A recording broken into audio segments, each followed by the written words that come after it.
Alright, Shalom. First and foremost, I want to give all praises and glory to Yahweh, Ba'ashem, Yahushua, Ba'ashem, Rakakadash.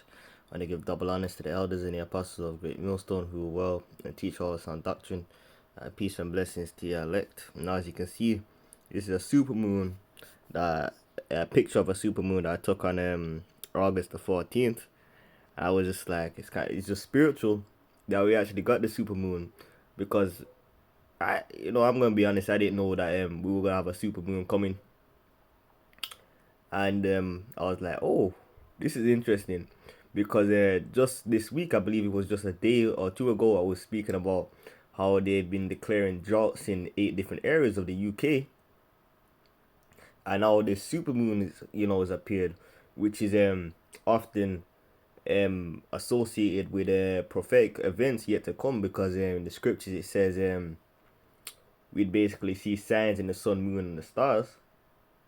For example, blood moons, and in this case, super moons as well. So that really made me think. After I seen it, I was like, oh, of course, people in my house, they weren't really too phased about it, but I was like, yeah, let me get a picture of this, because this is the signs of the time, man. Because I believe that it was a spiritual sign from Yahweh Bashim Yahushai, due to the fact that it came so close to when I was talking about the whole drought situation, about how this drought was supposedly, how basically the certain areas would have to declare droughts um that were more down south, and then of course I believe it was Yorkshire that I said was in the northeast. So lift up, like the scripture says, lift up your heads for our redemption of Josh 9, man. But anyway, I'm gonna get let me get something quick in so okay, where's it at? Bear with me 1 minute.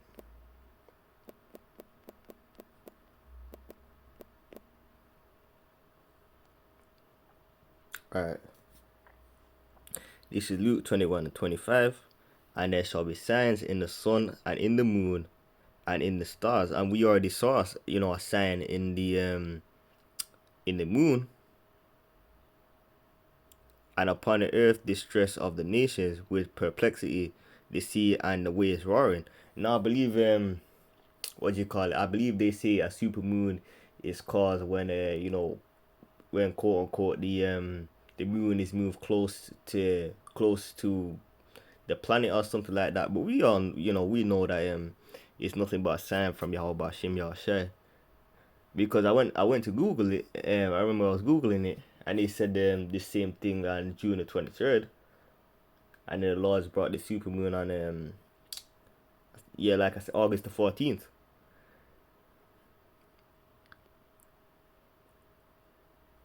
So like, let me continue. And upon the earth distress of nations, with perplexity the sea and the waves roaring. Now, we know nations are in distress, because what do we have going on? We have situations with famines slash food shortages. Of course, you have the quote unquote West, or the richer countries that haven't yet felt it. But we know that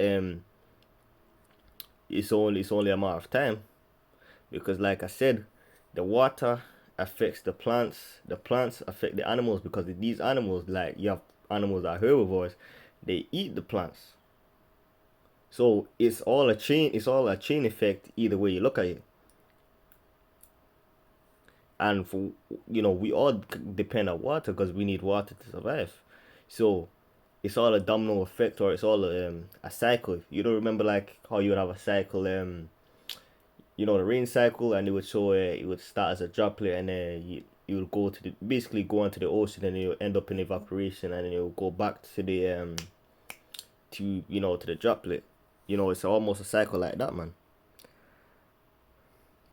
Men's heart feeling it for fear, and for looking after those things which are coming on the earth, because the things that are coming, aka Jacob's trouble, at time like never before seen in the creation of the earth, or you know something like this Something Jacob's trouble, something like Jacob's trouble, has never been seen before in history. Since creation, man.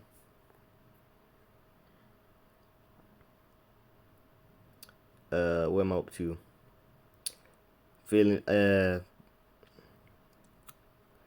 Oh yeah. So and something else as well. Now you gotta understand. You're gonna have the mighty men crying and screaming like little girls. So, like I always say, how much more for the women? How much more for the actual little children? They're gonna get real desperate in those days. I remember cannibalism is in the scriptures because you go to First King, I believe the 6th chapter. There was a great famine in Samaria, and they went on to eat. They went on to eat a child. So how much more in this time?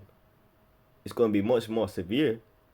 So people are gonna be making those, gonna be making those deals with themselves. They're gonna be like, oh, I'm gonna, they're gonna want to eat the child because they're gonna like, oh, I have to, otherwise I ain't gonna survive. And just like now, we obviously have food, we have water and whatnot. So that's kind of it's if you were to say that in public, and even when you talk about stuff like that, it seems so foreign, and they look at you like you're crazy. Except when they're put in that situation, they'll be like, oh, they'll be open of doing it.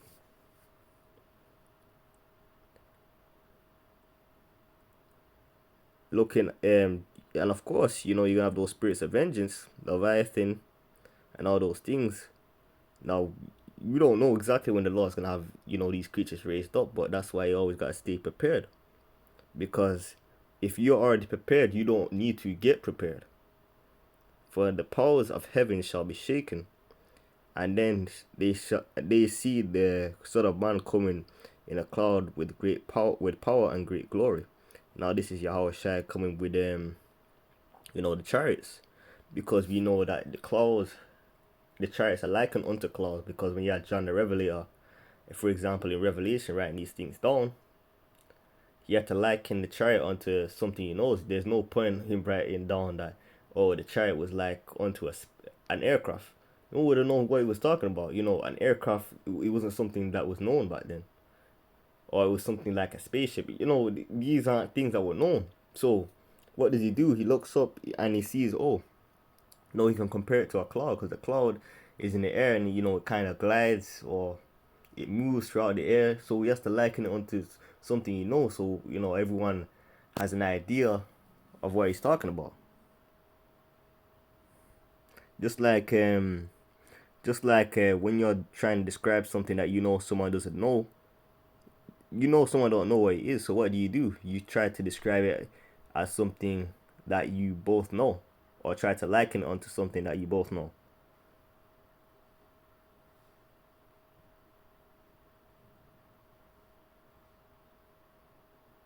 And when these things begin to come to pass, then look up and lift up your heads, for your redemption draweth nigh.